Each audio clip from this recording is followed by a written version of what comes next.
Il-kumpanija Maltija Naval Architectural Services qed tipparteċipa fi proġett internazzjonali ta' riċerka li qed jiġbor flimkien akkademiċi mir-Renju Unit, l-Italja u Malta.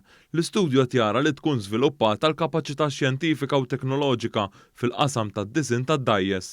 Il-Ministru għar-Riċerka Owen Bonnici qal li b'dan l-istudju Malta tipprovdi bażi tajba biex tkompli tiżviluppa l-kapaċità xjentifika u teknoloġika tagħha fl-industrija tal-baħar. Kumpanija speċjalizzata fil-kamp marittimu li mhux biss tipprovdi servizzi li jipprovdu soċjetajiet oħrajn, imma anke toħloq ir-riċerka u l-innovazzjoni bil-għan li toħloq soluzzjonijiet ġodda li għandhom il-għan li jtejbu l-industrija marittima anke fuq livell internazzjonali. Id-direttur ta' din il-kumpanija spjega kif din il-kumpanija fil-bidu tagħha bdiet toffri servizzi ta' spezzjonijiet, ċertifikazzjoni u diżinn navali, eventwalment evolviet fejn toffri konsulenzi f'diversi oqsma.